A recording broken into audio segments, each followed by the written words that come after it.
guys, this is Mr. Assassin and I'm here today to do Toriko chapter 372 and 373 review. Now, I had a really busy few weeks at work and I wasn't able to keep on track with the chapters. That being said, let's do these two chapters review. Because chapter 372 of Toriko is actually pretty simple. So the first half of chapter 372 is basically God displaying its power, and all the creatures are being attracted to the Emperor ring that God makes, and Acacia and the others. And when the creatures get here, like God even has a small heart above his head, like he loves the creatures are here and he can finally eat. So what he does is he does a tongue attack, and not only does that tongue pierce through all the creatures in front of him, but it goes around the planet and comes attacking God in the back. So basically the tongue went through everything in front of it in the planet, mountains, creatures, everything, and basically didn't stop until it touched God on the back, and one of the tadpoles pushed it off again and the tongue retracted. Then he rapid fires the tongue and he destroys all the creatures in that area. Now in the second part of the chapter, Joy says that God he's ready to be cooked, but of course Sunny, Zebra and Coco intervene. Joy uses her ability to bring back Doris, Kuromado, and Nisini, yeah, whatever, you know, the cooks that she had under her control, in order to fight Coco, Sunny, and Zebra. Of course, Sunny uses the sand hair, which is the most fucked up shit. He uses the sand hair to bring back Tamerod, because according to Gigi a few chapters ago, the demon that inhabits Sunny was able to eat and regurgitate the ones that he ate, so they could help him in battle. Coco does the same thing with Green Patch, and Green Patch is totally addicted to Coco's poison. And Stajun even jumps in the mix to defeat the three cooks that Joy has brought back. Of course, that's where it all ends, because Hotake jumps in front of God and he actually wants to cook God because he knows the method. Of course, I don't think he has the power, but he knows the method. And Joy says a C-class chef, so she's talking shit about him. A C-class chef is trying to cook God, give me a break.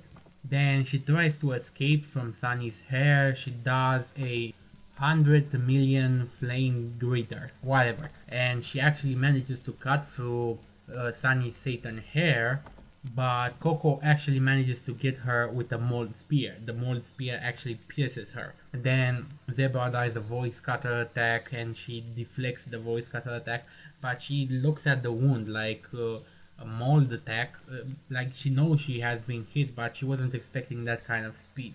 And at that time she realizes that she has to treat them with care, because they're not that weak, Coco, Sunny and Zebra.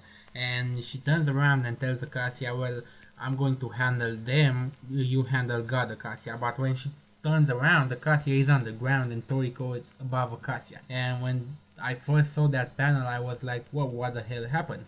Is Acacia actually defeated that easily? But of course it was, Toriko didn't defeat Acacia, it was all a ruse from Acacia. And Acacia is playing it cool, like, yeah, you defeated me, you're going to lead the next era, blah blah blah. But when Toriko tries to deliver the final blow, Acacia actually brings out Neo, and Neo eats the attack of Toriko. Then Acacia takes Toriko by the face with his boiling hands and bubbly hands, and he tells Toriko that he will die writhing in despair. And that's chapter 372. Now chapter 373, the chapter for this week, starts with Tengu Branchi and Aimaru. And Aimaru actually has an inner Gurmey demon, and he tells Tengu Branchi that for me, one of the Gurmey nights that we keep fasting and everything that they do is actually comical, that I have a Gurmey demon. But if I think about it, this Gurmey demon that is inside of me has been leading me all my life. So Aimaru's Gurmey demon isn't always acting up, but now it is. And Aimaru says starts explaining to Tengu Branchi that they are heading for center. And the way they are going to get to center is because of his mold fungus. That something, yeah, it's fungus that always leads a path to the desired ingredient. And apparently the demon inside Aimaru wants center. And thus his mold actually creates a path straight to center. So they are going to center. And Aimara explains that a long time ago in ancient times, the Gurmai cells that gave birth to even the Blue Nitro, the place where everything was born, was actually one continent. And this is a theory that I have spoken about in the past, and many people have spoken up in the past. Like the ingredients that Acacia has, pear, air, another, god, center, blah blah blah, all the ingredients of Acacia actually spell Pangea. And Aimaru explains that Pangea was actually a ultra continent where everything was born, and then the continent split up into 7 pieces, and those 7 pieces would become continents within themselves, and on each continent there would be an ingredient that would form Acacia's full course, like earth, news, god, atom, another pair, and air. So all these continents, all the areas that compose the Gourmet world were once the same continent, Area 0, Pangea. And we saw everywhere civilizations and places that were in ruin. What if a long time ago, long time ago, when Pangea was a continent, there was a civilization there? Because Center gave birth to everything. It was like it came from within the earth. It's weird. It's weird, but it's weird cool. So what they have to do is to get to area 1, and once they get to area 1, they're going to go deep inside the earth crust by traveling through a cave, and then they're going to get to area 0, the area where everything began. And probably area 0 is the area that Coco felt a long time ago when he was fighting Green Patch during the food tournament, food contest tournament, whatever, and he fell through the hole that Green Patch created.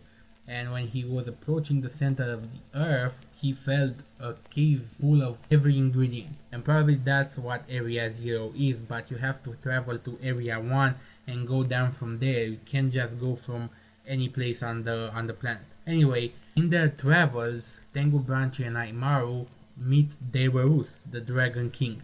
And I wasn't expecting the Dragon King to be that huge, but he really is huge. Like, Tengu Branchi and Aimaru are not even, I think they're a tenth of his finger. I think so. Cause this dude just flew by them and he really didn't give a damn. Like, he's heading straight for God. And I don't know why, but according to Aimaru, all the 8 kings are going to go to God. They are attracted by the Emperor's ring. And that's all the information we get about that. Then we jump to area 2 at Neo's base, where Tepe, Apollo, Nakaume, and Zos, I think Zos, they are going through the base of Neo, and they are trying to search for the golden cookware. And once they found the golden cookware, Nakaume says that he needs to go to God because he has an idea how to cook it, and he's feeling drawn to that place. And Tepe wants to take him there. But when they try to leave the base, they encounter Umeda, and Umeda is trying to stop them. Of course, Zas stays behind, and Tepe and Nakaume go on the warp road to go to God. So now there's going to be even more ships where God is, and even more persons here. And I like the way the story gathers everyone, every important character in the story, he gathers them all where God is. That's very cool. Then we jump to Acacia and Toriko, and apparently Acacia has trapped Toriko in a warp kitchen, and Acacia tells Toriko that even though a second has passed in the real world, inside his warp kitchen a month has passed, and in this month Neo has been sizing Toriko up in the face, and not in the face, that sounds silly. Neo has been sizing Toriko, and that's why Toriko is starting to feel all tired because he has to deal with Neo's presence just looking at him, preparing to eat Toriko actually. But Toriko turns the entire thing around and says that no, the one who has been staring and sizing Neo up this entire month was me. And then he turns to Neo and he says, Neo, I have nothing with you, so I don't even have to fight you. But the reason that I'm fighting you and the reason that I have to defeat you is because I want to eat you. It is very simple. I have nothing against you, but I need to eat you. And then Toriko takes a bite out of Neo, the first one that actually took a bite out of Neo, and he eats that part of Neo. And the red gourmet demon in Toriko is shocked, like, oh man, what just happened? And the blue gourmet demon in Toriko is, okay, let the fun begin. And that's where the chapter ends. So we don't see the third gourmet demon, but if Toriko has taken a bite out of Neo, then I think that guy will also be interested.